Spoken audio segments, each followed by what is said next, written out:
Welcome to the Working CEO podcast, where we share real advice for busy business leaders.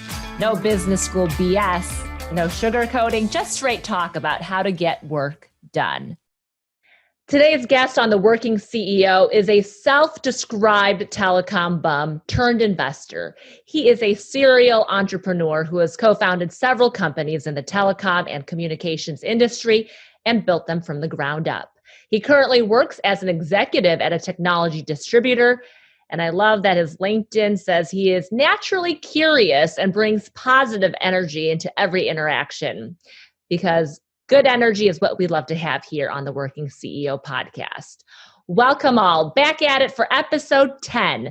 My name is Susanna Song, and with me is my co-host, none other than the Working CEO himself, Mark Porter. Hi, Mark. Hi, Susanna. Well, I'm feeling good. We've locked in double digits now for this podcast, and we've been really fortunate interviewing some awesome business leaders. We definitely have, and I think I've learned something and taken a little bit of knowledge away from each one of them, and I hope everybody else does as well. And here we have today Michael Sterl. Welcome. Hello. Good morning. Good afternoon, depending on where you're at. And you call yourself the Telecom bum. Tell us a little more about how that name came about.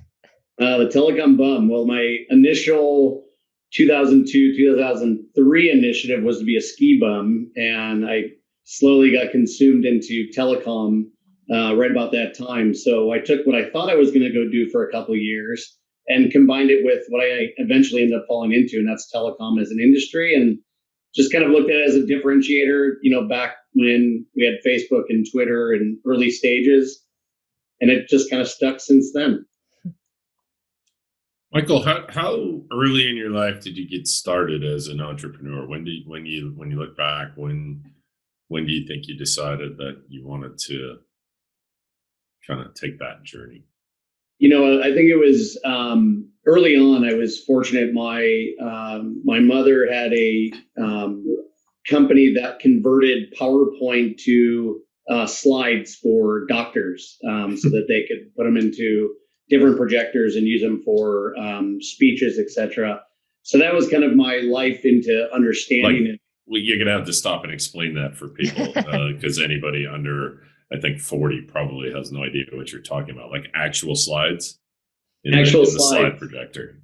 Yeah. So here's PowerPoint, and you had your story that you were trying to project in PowerPoint. Well, the reality is when the doctors would do presentations for classes, they needed someone to convert it. And as smart as they are, that was a challenge for them. And so my mom had created a company called Let It Slide, and it was converting PowerPoint and presentations into slides that they could then project. So it was a early interest for me in that scenario, also with computers and everything. But if you really take a step and look at my entrepreneur journey, was a friend of mine and I think we were like 12, maybe 11 or 12.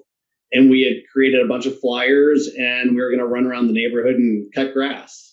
And that's when we took that first step into what eventually, as you guys have seen through my life journey in regards to being an entrepreneur and kind of enjoying the idea of building something and seeing what you build and the outcome from what you build, but also the challenges and trying to figure out how to navigate those. Cool. Well, two things there. One, I think Susanna, Michael's mom, should be our next guest, because that's an amazing. That's really an interesting. Yeah. To be honest, I'm struggling to get my head around the fact that PowerPoint and slides existed at the same time, but shows you how some professions are resistant to technology, and the medical profession still is, actually, in a lot of ways. It's amazing when you get out to you look at what we see in our security business, and when we talk to them about regulations and stuff, they're like, I'm good.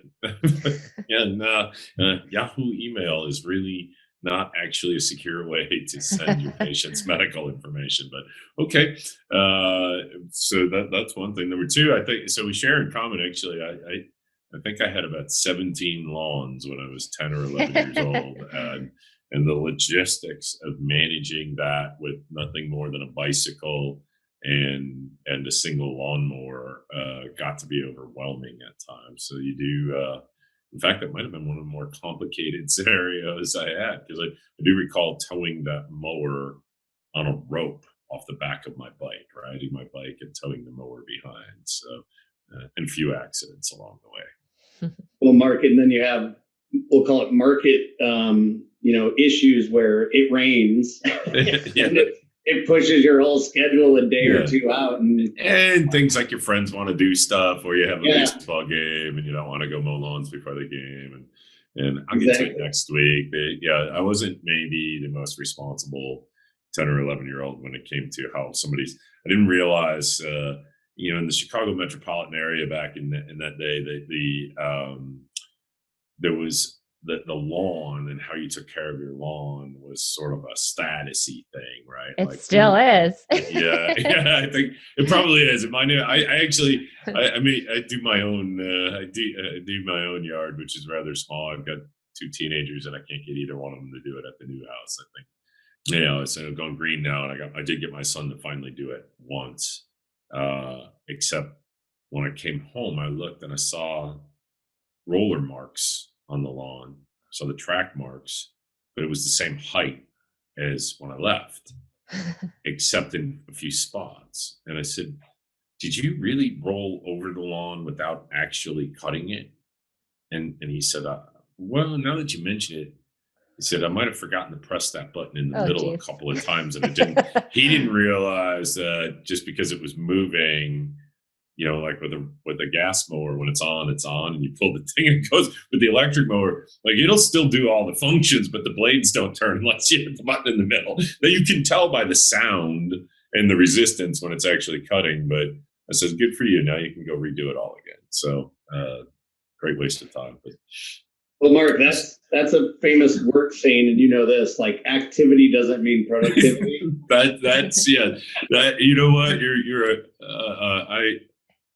I shook my head in disbelief, as I sometimes do when talking to sales teams, where that shows up a lot, where you have activity without results, and some bizarre sense of satisfaction that they have so much activity.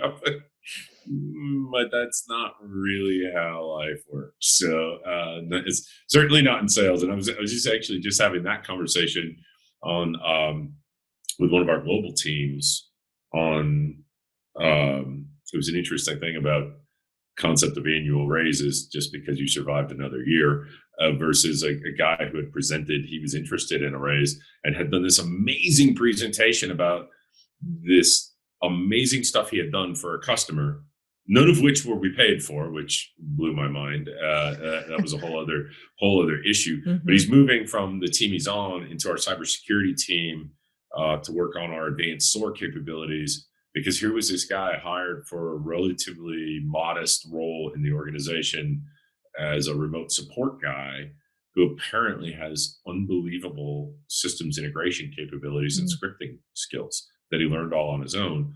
But he presented me a 10-page portfolio, if you will, of the work he had done for this customer of ours that was probably worth $500,000.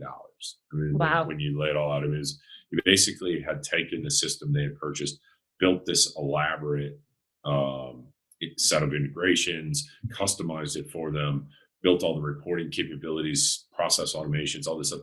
Just an amazing job. And the way he presented the value proposition that he was resonated with me. And I said, well, raise is one thing, but brother, you're in the wrong job. Like, we got to get you talking to people in the right parts of the organization where we can fully leverage that skill set and challenge you even further, because he'd have been gone in months if we didn't do something like that for him, because he was just way underemployed. But you're right, that productivity versus activity metaphor is that's an everyday fight in business.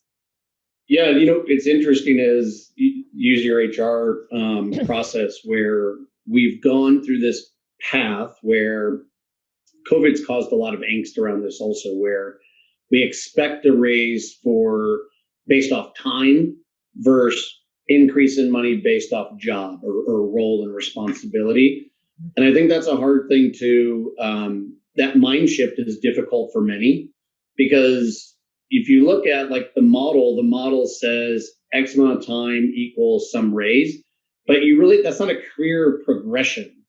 Right. Financially, there's a progression there, but like at some point, if we just look at this raise, it's like, well, what skill sets are we adding into the mix? Whether that's in the same org or, to your point, moving within the organization. I think that's a big struggle for a lot of folks right now with the Great Resignation and understanding there's more than money involved. And we have to think about this employee experience and what that really means to the individual, but not uncommon. And I think that's a hard decision for leaders in general is how do we keep someone we know is valuable? But I go back to the statement you just made, and we have the person in the bus, they're just on the wrong seat in the bus, and we need to make sure we can adjust the seat. And I think that's the easy win a lot of times that we just don't think about because we're so honed in on one thing, and that's the financial aspect.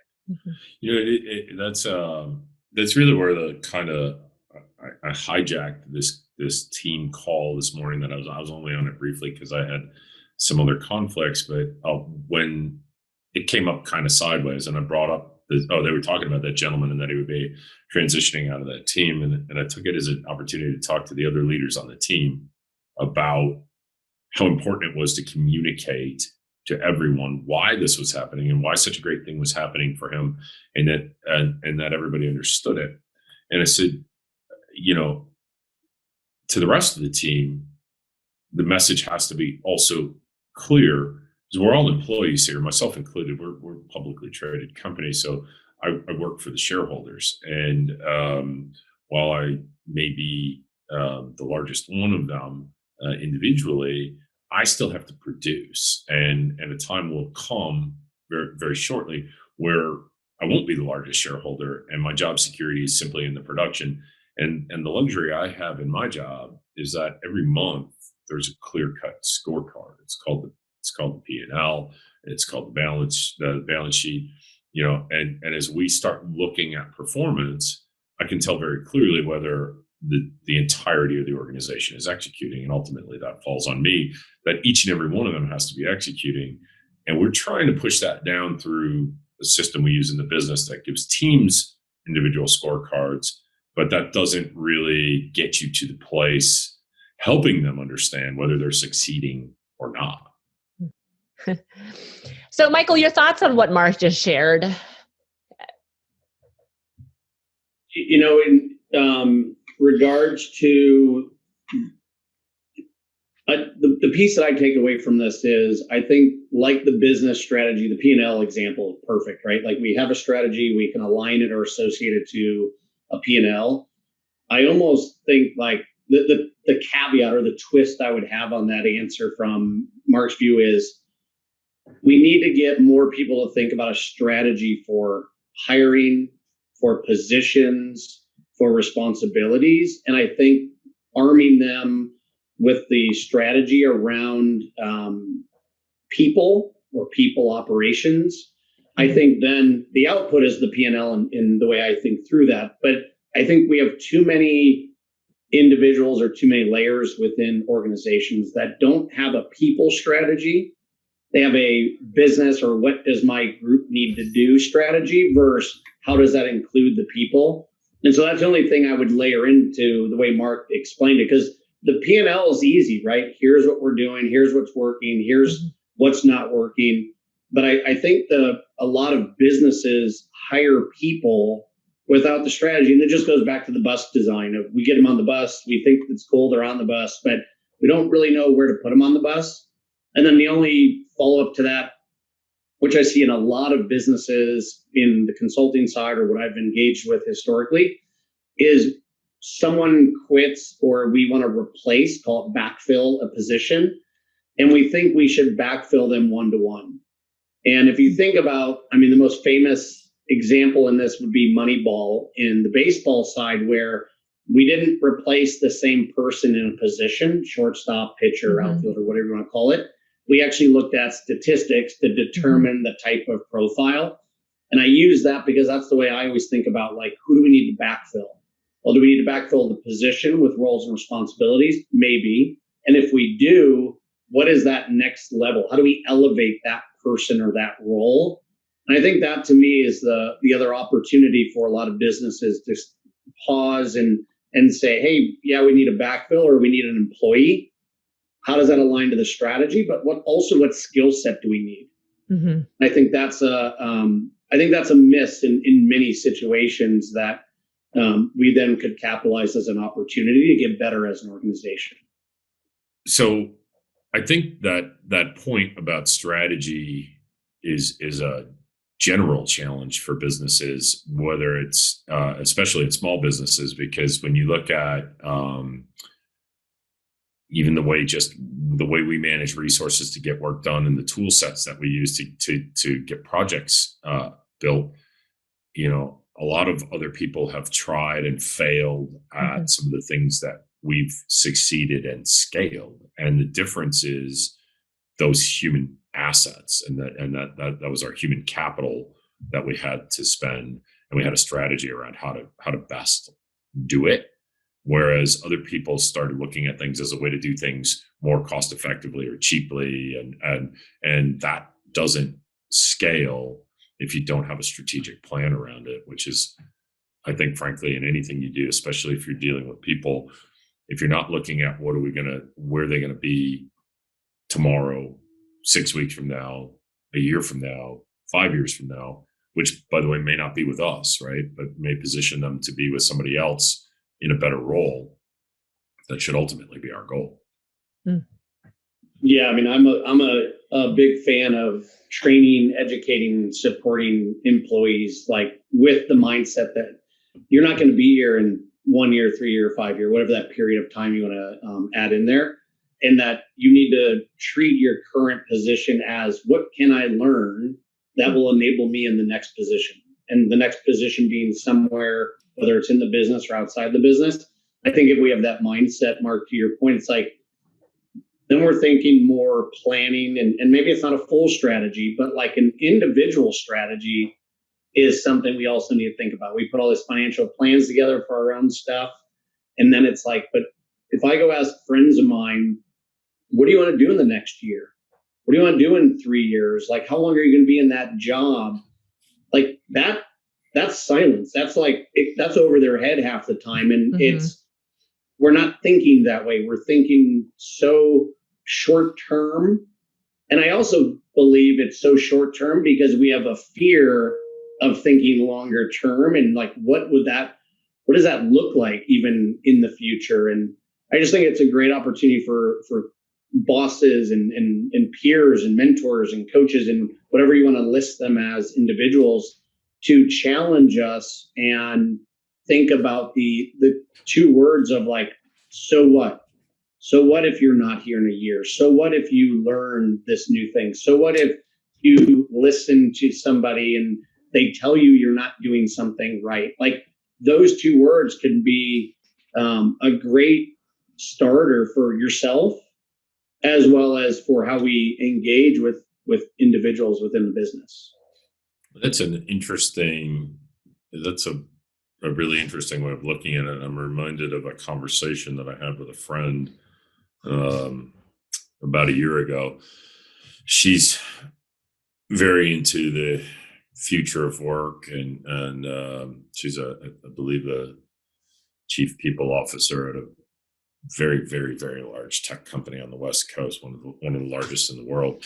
And she's fascinated by this concept of, as the technologies evolved, as the jobs change, as the dynamism of the workplace changes, we haven't changed this concept of one person, one job. And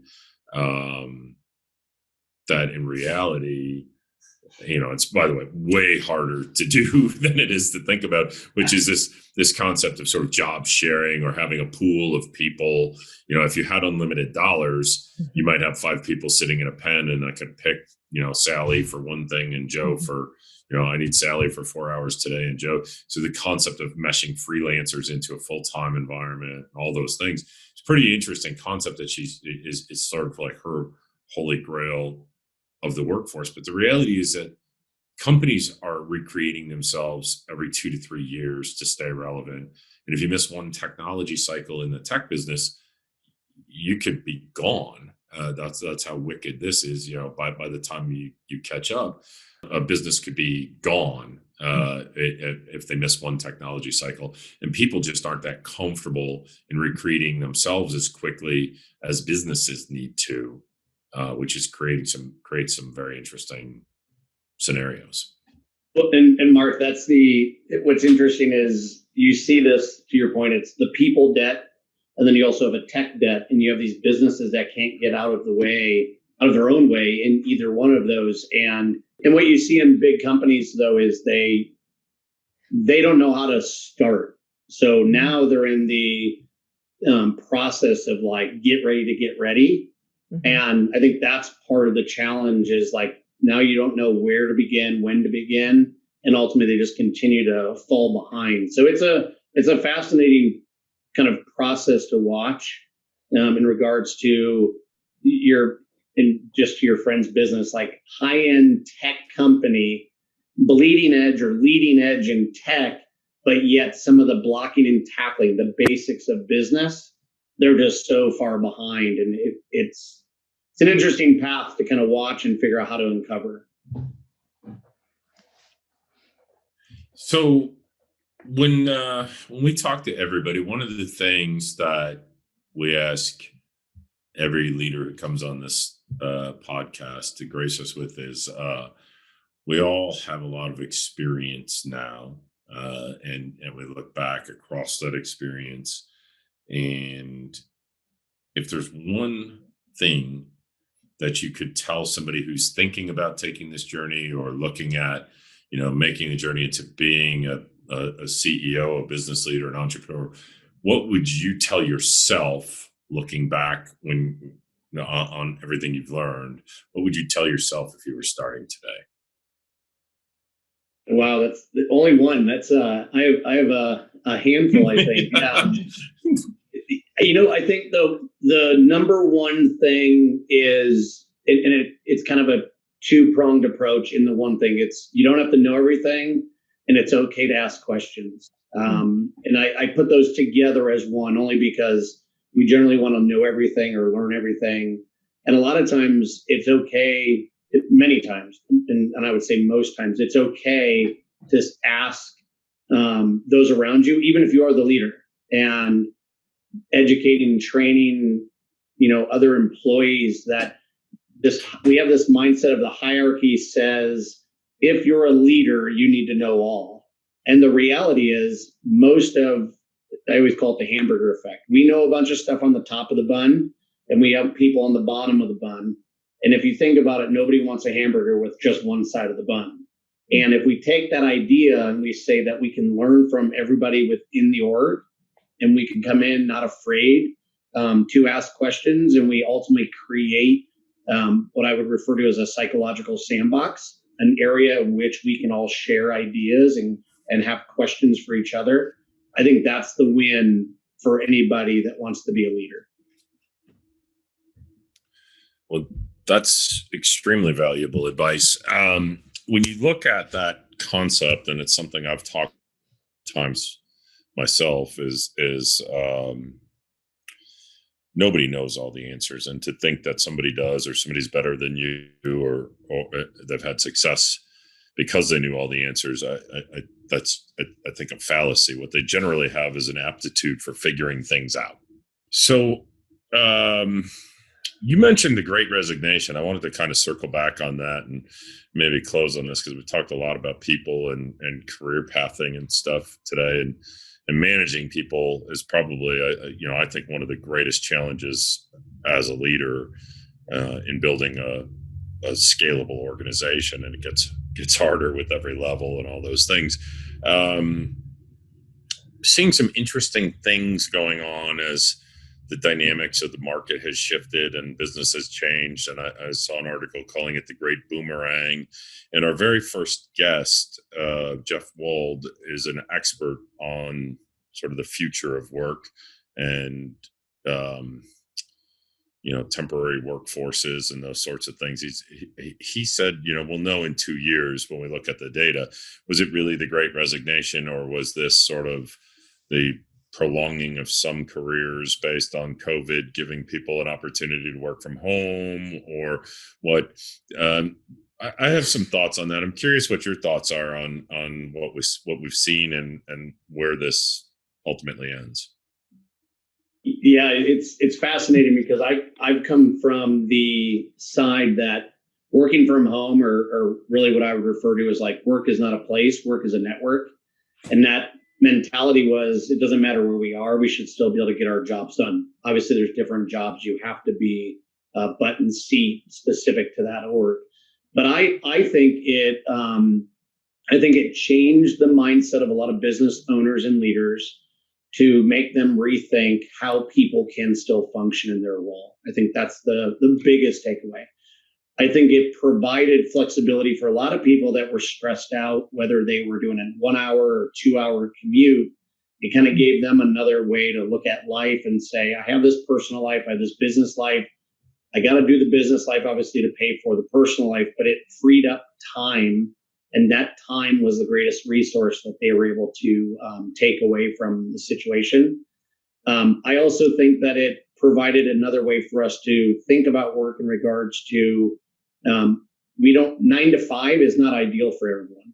8 to 4, whatever, 7 to 3, or 12-hour days, whatever. Like that mindset of like we all operate in different times throughout the day, and we have greater resource or brain functionality, however we want to sort that out. So I really think that opened up quite a bit. The bad side or the downside, I think, is it created some angst where you had this Silicon Valley job, you're making all this money, and now you go work in Midwest and you still get paid the same compensation. I think it really has caused some interesting discussion around that. I don't lean hard one way or another on that. Because of what I've just outlined, but I do understand that like some of it still is a little unfair in regards to paying someone in Silicon Valley and they're living in Cleveland, Ohio. I'm making that up, but I think that is going to be the data points to some of the stuff you've outlined, where we have to go back and research and say, is that the better way to obtain talent? And is talent now treated equal because it doesn't matter where you are, you're still producing the same job and role? I see that argument. The last piece to that is the idea of, and we're all witness to this, and especially in like the restaurant industry, where I almost like I'm puzzled on like where are all these people? Where have they gone? Like if we're shortage on staff in that industry, like where are they going? And I don't have enough data set to tell you like the migration that they've made. But I'm fascinated that it's difficult to find people that want to work in certain industries, in certain locations for certain people. At some point, I think we're going to see that dry up. I don't know what that trigger point is, but if there's anything I'm reading, it's more around this whole people ops and how do we look at where the employees went? What are they doing? Why do we have a shortage? And ultimately, where does that come back to some, we'll call it normalize? But that's where I'm fascinated because I don't have enough education around it. The articles are all over the place in regards to their view. And ultimately, I think your statement of the next 2 years, we'll see what really happened. So that'll be interesting to me. And ultimately, how do we just rethink how we do business? It is interesting to me. And the one thing that I've been kind of maybe made aware of through all this for the first time ever is when you start to look at the population shift in the United States. I think it's fascinating, the dynamics of the population shift geographically and how people have moved and sort of voted with their dollars and their real estate on what they want. I think that's really interesting, intriguing. But I think the thing, and I know Elon Musk has been sounding the alarm on this, and I really have just scratched the surface of understanding on it. But the population shift as the baby boomers age out is going to be quite interesting, because we still have this very consumer driven economy, and that generation has it's a huge generation, and we're not replacing that population, or at least not replacing it right now in a constructive way in the workforce. And what happens when you're talking 2 or 3 to 1 baby boomers to replacement workers? How does that happen when they still want to do things like enjoying dining and enjoying the consuming of services, but we don't have people to deliver them? Mm-hmm. Plus, we've pushed everybody into this concept of college, which there's another whole concept in there on the college basically being based on the imperial model and turning out cogs in a wheel, when what we really need are people who are kind of blobby and can transform from one thing to another, as opposed to cogs in this big industrial society. So it's pretty interesting. I think we've created a little bit of a problem for ourselves. Yeah, that's a whole nother podcast episode. 100%. Because I'm right there with you on that. And I think there's a lot of dialogue that can be said around the whole progression of school, college, specialty, trade, and what we should be thinking about versus what we're prioritizing ourselves. Well, especially when you look in tech, frankly, short of high finance and the concepts of managing a P&L, managing the business, those can all be taught on the job. And I think are best learned, frankly, on the job. You need some fundamentals.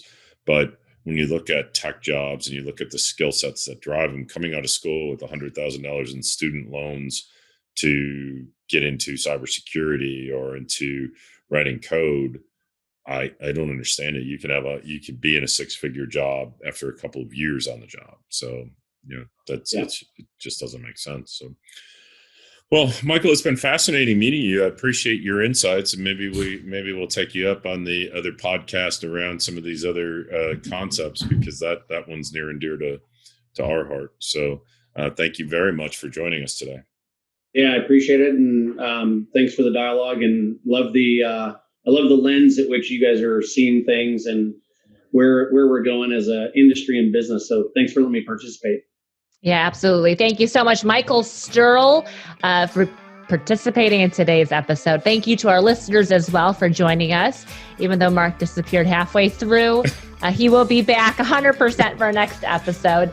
And if you had feedback, please leave your questions, your comments below if you're listening on YouTube and watching on YouTube. And if you are subscribed, thank you so much. Please spread the word about this podcast and rate us.